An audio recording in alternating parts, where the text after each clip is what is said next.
Welcome to the Tim Booker channel, where wisdom is worth sharing. We wish you an enjoyable listening experience.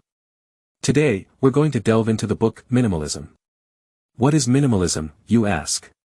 In a nutshell, this book's perspective on minimalism is that it's a mindset that encourages people to eliminate the unimportant in their lives and focus on what truly matters.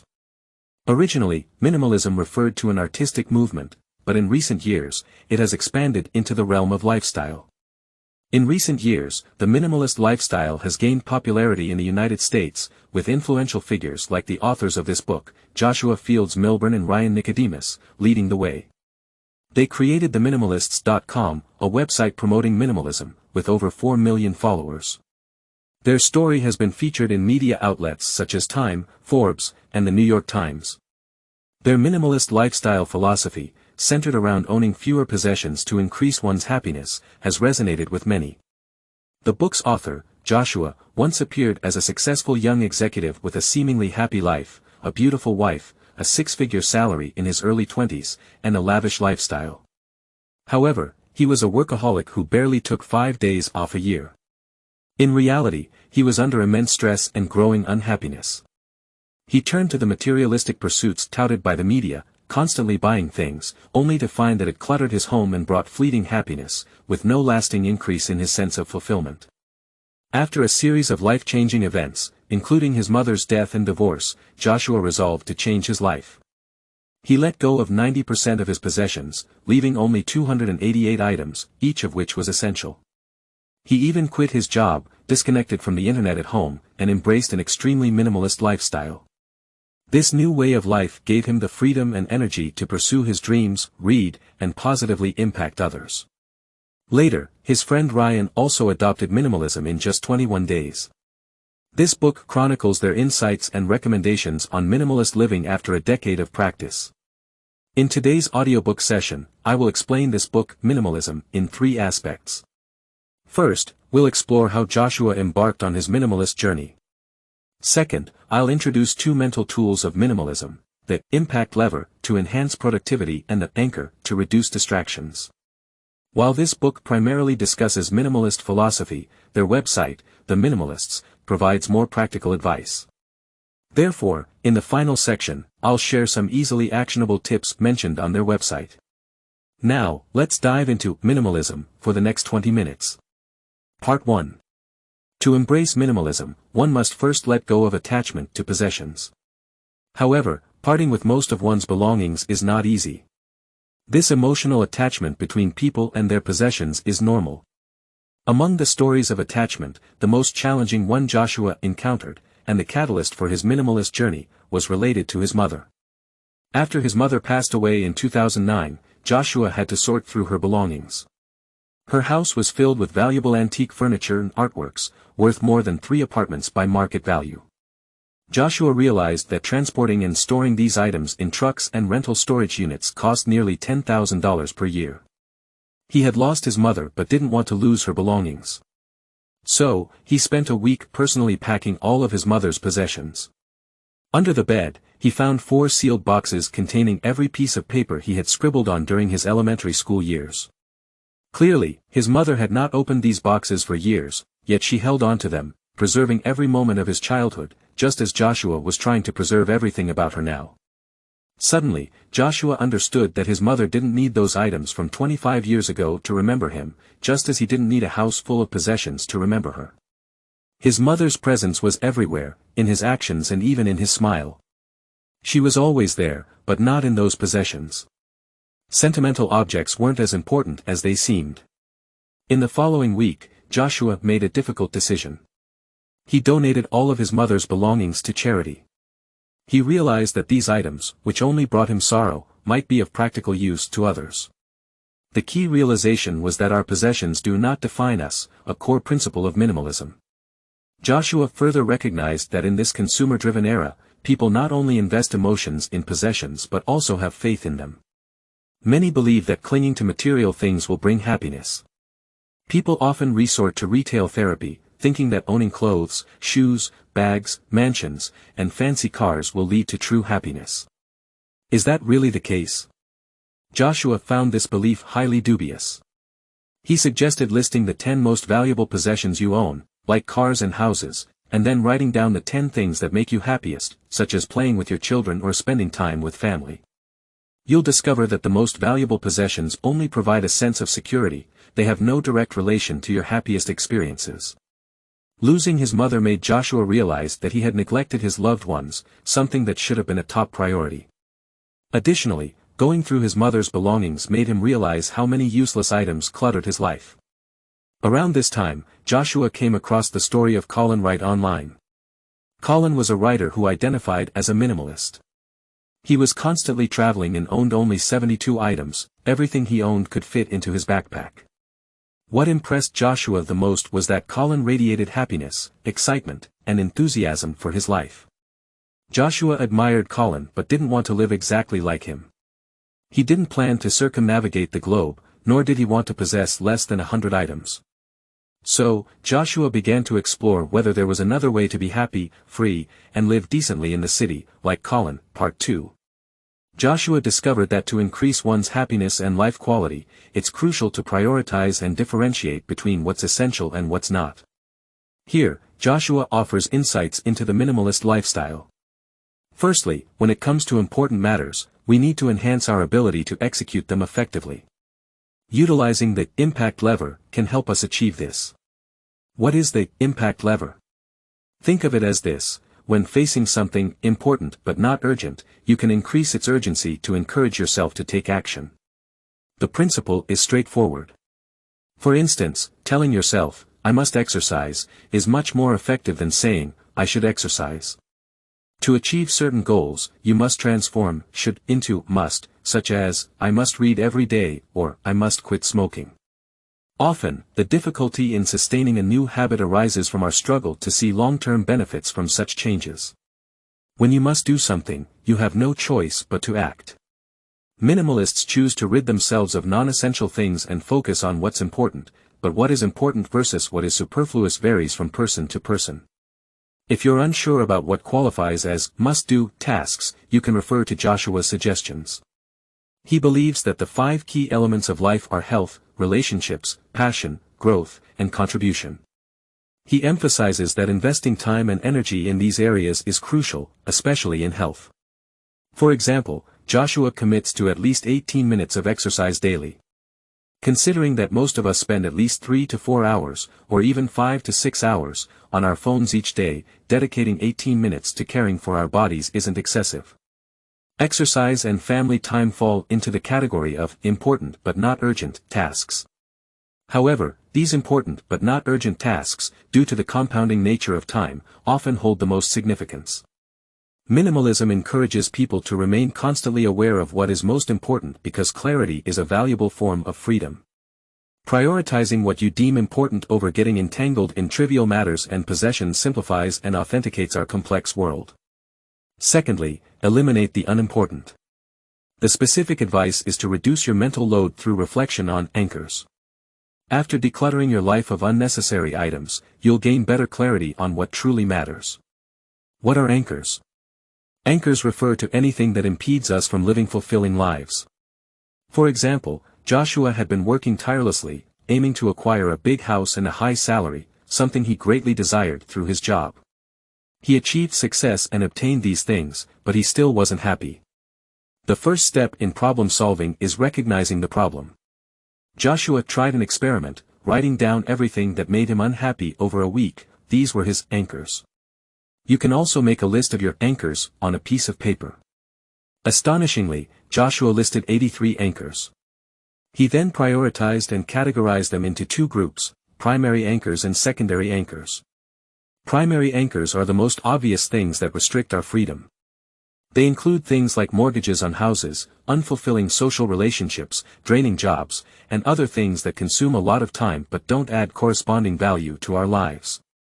Secondary anchors make up the majority of the list and include items like cable TV bills, internet fees, unworn clothes, unnecessary furniture, clutter, daily commute time, and other small things that consume our time and attention. Getting rid of anchors frees up a substantial amount of time for us, which should rightfully belong to us. Primary anchors may seem the hardest to tackle, and Joshua began with them. For instance, despite earning a six-figure monthly salary, Joshua was frittering away every extra cent he earned, even accumulating additional debts. Debts and loans prevented him from quitting his job and pursuing his dream of becoming a full-time writer. To remove anchors, he gave up extravagant dinners and stopped buying the latest electronic gadgets. Eventually, over 2 years, he paid off all his loans and debts, quit his job, removed one anchor after another, and dedicated himself to reading and writing, pursuing his dreams. Surprisingly, he became more successful after quitting his job, but more importantly, he found greater happiness and freedom. Part 3. Most modern individuals have a secondary anchor, an excess of useless possessions and unnecessary information. The challenge is that when we attempt to declutter our possessions, we often get stuck. It's difficult to determine which items are useful and which are not. Hence, we need certain guidelines to assist us in evaluating our possessions better. Joshua conducted a series of life experiments to declutter his belongings and formulated rules, which he published on his website. I have selected a few inspirational and immediately applicable suggestions to share with you. The first rule, particularly relevant to wardrobes, is the seasonal rule. Take an item, preferably clothing, and ask yourself, in the past 90 days, have you used it? If not, do you plan to use it in the next 90 days? For example, when spring arrives, and you decide to do a seasonal closet clean-out, pick up an old sweater. Ask yourself, have you worn this sweater recently, which is during spring? Have you worn it in the past 90 days, which corresponds to winter? Will you wear it in the next 90 days, which covers summer? If any of your answers are yes, you can keep the item. If not, you can dispose of, give away, or donate the item. Covering approximately half a year, or the entirety of a year's seasons, this method adequately addresses most clothing needs and weather changes. Another categorization method, more versatile than the seasonal rule, is applicable to any space in your home. You can divide items into 3 categories: essentials, non-essentials, and garbage. Essentials are items without which we cannot function normally, like food, housing, and clothing. Non-essentials, ideally, should encompass most of our possessions. These items enhance our lives, such as sofas, bookshelves, and dining tables. For example, while I may not need a bookshelf, having one makes it more convenient for me to manage my books. Garbage, unfortunately, encompasses most of our belongings. Among these, many are things we believe we love, but in reality, they don't bring us happiness. Examples include souvenirs purchased during trips, unworn clothes, shoes, bags, ornaments gathering dust in the corner, and unused toys. Garbage pretends to be useful, but, in reality, you wouldn't lose anything if you got rid of it. If you want to declutter your possessions, start by tackling this category first. Besides discarding garbage, it's equally important not to acquire more garbage. Becoming a minimalist doesn't mean you stop buying things altogether. The key is to be mindful and bring new items into your life with awareness, rather than succumbing to impulsive shopping moments. Therefore, it's essential to manage possessions at the source. This brings us to the second rule. Based on the principle of 1 in, 10 out, Joshua introduces the idea that for every item you acquire, you should let go of 10 others. If you fancy a new shirt, you can buy it, but you must donate 10 other clothing items. This way, everything he acquires is carefully considered and highly valued, to the extent that he's forced to part with 10 other items for it. As a result, Joshua's possessions gradually decrease in number, but they become more meaningful, and he also saves more money. This principle is a very safe and suitable approach for those who are just starting to explore minimalism. If you feel overwhelmed by most of the things in your home, you can take a more radical approach called the packing party. Another author of this book, Ryan, used this method to eliminate all the clutter from his home in one go. The packing party involves pretending that you're moving and have only one day to pack up all your belongings. Ryan and Joshua spent 8 hours packing up everything in Ryan's kitchen, dining room, living room, and 3 bedrooms. They covered the furniture with blankets, uncovering them only when they needed to use them. Once everything is packed, you only take out what you need when you need it. If you need a toothbrush today, you take it out of the box. Need shampoo and shower gel while taking a shower? Take them out. Want to wear a specific piece of clothing? Take it out. You can set a time limit, like 21 days or 3 months. When the time is up, you can dispose of the remaining items in the boxes. While this method may sound extreme, Ryan stopped taking out anything after the 11th day, and by the 21st day, he hadn't opened 80% of the boxes. So, on the 21st day, he donated all those unopened boxes and immediately enjoyed a clean and uncluttered home. Why are minimalism and practices like discard, detach, and live with intention so focused on simplifying material possessions? It's important to understand that every item we own not only occupies physical space but also occupies mental space. For example, if you have a vase at home, you not only need to find a place to put it physically, but you also need to remember that it's stored in the bottom shelf of the closet. Nowadays, the average urban household easily has over 10,000 items, and all these items occupy mental space, reducing our capacity for focused thought and action.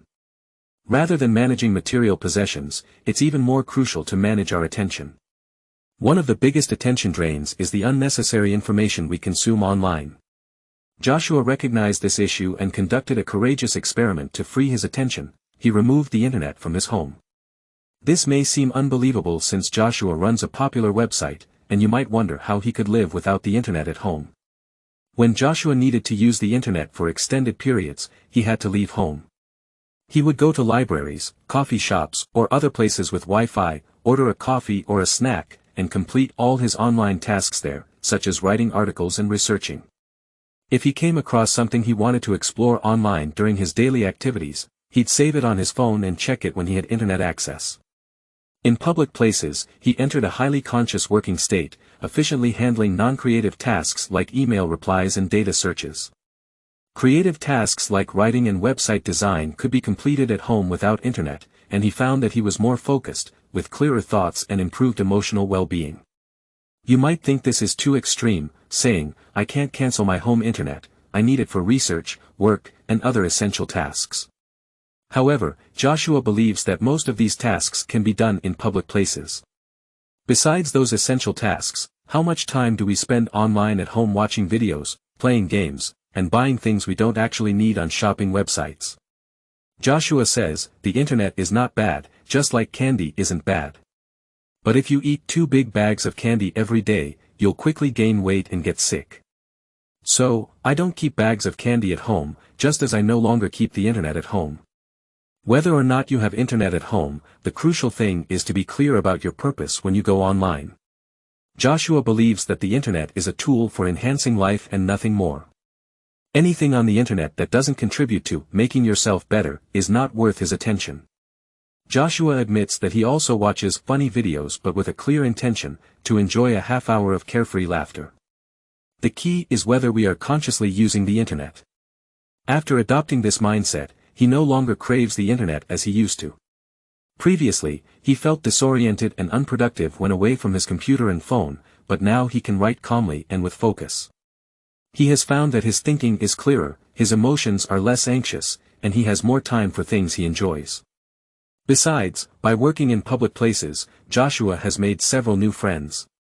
As you can see, even a few small suggestions can require significant determination and courage to implement a minimalist lifestyle.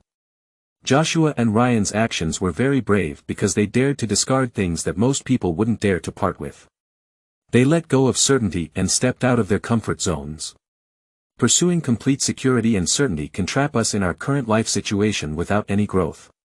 We must relinquish some sense of minimalism's core isn't about idyllic lifestyles, pastoral scenes, or asceticism. It's an individual's extreme frugality with time, emotions, and attention.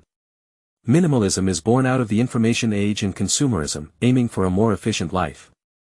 It advocates that people should only do what they find meaningful and enjoyable, and do their best in that regard. The popularity of minimalism is, in fact, a collective action by people to safeguard their attention, money, and time. The above is the essence of this book.